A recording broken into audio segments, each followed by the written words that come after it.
Un bon jeu est-il toujours caractérisé par sa difficulté? Pendant longtemps on a mis la difficulté sur un piédestal, mais c'est arrivé au point où certains titres n'étaient même pas humainement finissables.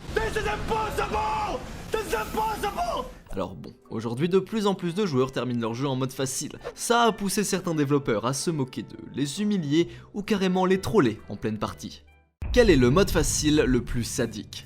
Street of Rage, c'est le beat'em up de référence. Combien d'enfants s'y sont ruinés sur les bornes d'arcade? Au Japon, le nom est différent, Bare Knuckle, mais l'engouement est le même. Alors en 1994, Sega décide de sortir le troisième opus, et ça sera une exclusivité Mega Drive. Malheureusement pour les joueurs occidentaux de l'époque, c'est la douche froide. Le jeu a été lourdement censuré. Des femmes plus habillées, un mini-boss gay retiré, un scénario de terrorisme effacé, et surtout, qu'est-ce que c'était dur! La raison, la difficulté normale au Japon est devenue le mode facile en Amérique et en Europe.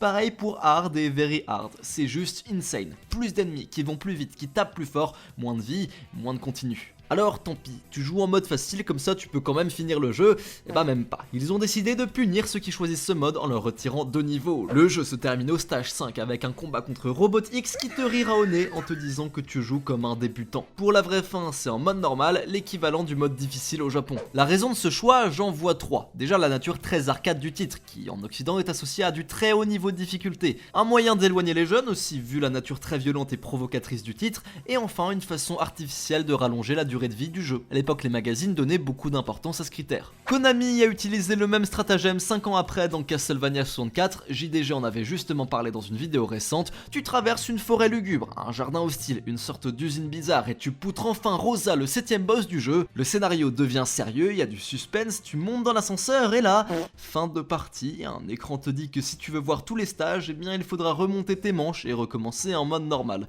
Super, 3 heures de jeu pour rien, qu'on doit recommencer. Ça s'appelle le mode facile, pas le mode à moitié, mais Le pire c'est que si j'en crois les gameplays sur internet, il reste facile plus d'1 heure de jeu. Tuer Dracula, puis le grand méchant, puis un dragon, tout ça pour avoir la vraie fin, pas plus satisfaisante que le mode facile. Dans le même genre de sadisme, on peut aussi mentionner Twisted Metal 2, Metal Slug 6 ou Earthworm Jim. Le premier te barre la route après seulement 4 levels pour te dire que tu dois recommencer en medium ou hard car t'es un loser. Le second te donne accès à l'arme la plus puissante mais en contrepartie ne te permet pas de débloquer le niveau final, tandis que le troisième, Earthworm Jim, c'est le pire, vous avez pas accès à tous les niveaux, vous pensez avoir fini, le jeu vous félicite, fausse joie, on vous insulte de vers de terre et la cinématique de fin change, pendant 5 minutes vous aurez droit à plein d'anecdotes inutiles sur les vers de terre, un vrai bonheur, quelques heures de jeu pour rien quoi. Mais le winner dans la catégorie des plus sadiques c'est sans nul doute Valkyrie Profile, on y incarne une viking qui doit empêcher la fin du monde, le Ragnarok, un super RPG sur fond de mythologie nordique. Problème, non seulement le mode facile ne vous donne accès qu'à 20% du jeu, mais il est plus difficile que le mode normal. Ça peut paraître bizarre,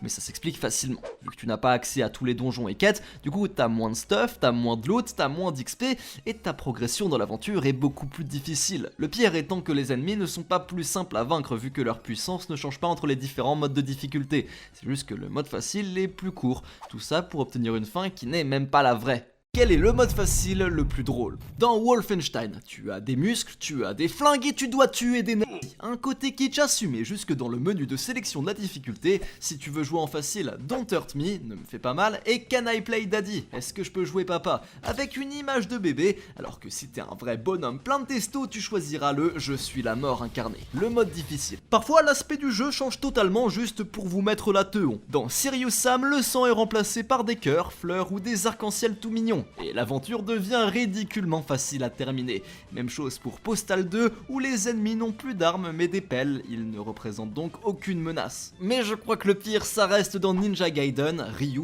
un combattant d'élite, se voit confier la mission de contrecarrer les plans d'un empereur malveillant. Bon bah si tu meurs 3 fois dans le premier niveau, une question toute simple va s'afficher. Choisis-tu d'abandonner la voie du ninja? Si tu acceptes, c'est que tu vas recommencer le jeu en mode facile. Et pas mal de trucs vont changer. D'abord la sauvegarde dans ton jeu s'appellera Chien Ninja. Et tu te feras boulaille par Ayane. Un petit ruban violet va aussi apparaître sur ton personnage jusqu'à la toute fin, signifiant que t'es un gros loser si tes potes viennent jouer sur ta console. Cet item augmente la force de ton personnage et tu auras la capacité de stun les ennemis. Le ruban de la honte en soi, puisque sans lui, tu es impuissant. Et t'as l'air un peu ridicule aussi. Le ruban est aussi un objet utilisé dans I Wanna Be The Guy. Si tu sélectionnes le mode facile, tous les personnages vont être affublés d'un ruban rose sur la tête, tu auras plus de points de sauvegarde et les points de vie des boss seront réduits de moitié. Selon le créateur, on ne pourra alors jamais vraiment devenir The Guy si on emprunte le chemin le plus simple. Alors on a un ruban de fille, c'est assez vulgairement mis en avant. Konami a choisi cette mécanique dans Metal Gear Solid 5 The Phantom Pain. Si tu meurs trop ou que tu auras trop de phases d'infiltration, ils vont te donner un petit objet carrément fumé, un chapeau spécial nommé le chapeau poulet. Il augmente grandement la furtivité de ton perso, les ennemis deviennent pratiquement aveugles et c'est juste trop fort. En plus de ça, ta vie se régénère plus vite et tu drops plus d'items. Mais c'est encore rien comparé à l'objet ultime du jeu. Si tu meurs 10 fois avec le chapeau poulet, tu as alors la possibilité de débloquer le Lil Chick Hat. Là tu deviendras carrément invisible et rien ne pourra te résister. Le truc bien c'est que tu peux l'enlever à tout moment pour faire croire à tes potes que tu as speedrun le jeu tranquillement pendant qu'ils étaient en train de galérer. Si ça ne mérite pas le titre de mode facile le plus drôle, quel mode facile est beaucoup trop facile. Monkey Island, c'est un des meilleurs point and click du monde. Sur papier, ça vend pas du rêve, tu parles à des gens, tu ramasses des objets, tu résous des puzzles et tu joues à des duels d'insultes, mais figurez-vous qu'avec son ambiance et une bonne narration, le jeu a eu la note maximale dans quasi tous les magazines de jeux vidéo. Le problème, c'est que dans le deuxième opus de la série, le Chuck's Revenge, un mode light a été ajouté afin de permettre aux moins courageux de tenter l'aventure. Alors vous me demanderez à quoi ça ressemble le mode facile d'un point and click. Eh bah c'est un désastre. Le studio a choisi de couper des pans entiers de l'histoire, de supprimer des lieux trop compliqués, et au lieu de simplifier les énigmes, les développeurs ont choisi de carrément les enlever. Le jeu perd tout son intérêt. Et dans le même genre, le Spider-Man de 2001 sur PlayStation fait encore pire. En plus des 3 difficultés classiques, le jeu nous propose le Kid Mode. Quand tu le sélectionnes, différentes voix vont se mettre à crier Kid Mode comme si on n'était pas capable de lire le texte tout seul. Kid Mode. Kid Mode. Spider-Man bouge tout seul sur certains passages et le joueur, il a carrément rien à faire. Si tu skippes les puzzles et les combats de boss, en fait t'as juste à poser la manette et regarder. Si j'avais voulu aller voir un film au cinéma, j'aurais pas choisi de la 3D moche des années 2000. Pareil dans DMC1. Normalement Devil May Cry c'est des monstres, des combats épiques et de la difficulté. Mais avec le mode automatique, t'as juste à presser quelques boutons pour sortir des combos de fou, ce qui enlève toute la satisfaction de les réussir. Pourquoi apprendre des mécaniques et progresser quand le jeu te propose directement des macros cachés? On peut aussi mentionner le mode entraînement de Mickey Mouse Castle of Illusion qui te permet de jouer seulement à 3 niveaux super faciles et qui enlève juste tous les combats de boss. Si, tu skippes même le boss final, ça pour aller retrouver directement ta chère et tendre Minnie. Si ça c'est pas beau. Je crois que c'est vraiment les pires façons d'aborder le mode facile, ce qui me fait me poser une question. Les modes faciles sont-ils toujours nécessaires ? Encore aujourd'hui, il y a des gens qui pensent qu'un easy mode n'est pas toujours indispensable. Regardez la série des Souls. Le charme de cette franchise repose essentiellement sur la difficulté et la capacité des joueurs à apprendre les mécaniques du jeu pour progresser. Le niveau de satisfaction quand on arrive à terrasser un boss qui a pris 300 essais ne pourra, pour moi, jamais être égalé. Choisir de ne pas implémenter de mode facile est donc devenu un choix fort. Avec Elden Ring et Dark Souls, les développeurs de From Software partagent une vision du jeu vidéo. Quelque chose d'intense, d'exigeant et qui ne peut pas être terminé par tout le monde. Paradoxalement, le mode le plus téléchargé sur Elden Ring, c'est le Easy Mode, qui baisse la difficulté du jeu. Pour certains, mourir en boucle, c'est simplement pas fun. Après tout, ils ont payé le jeu comme tout le monde, pourquoi ils auraient pas le droit de s'amuser ?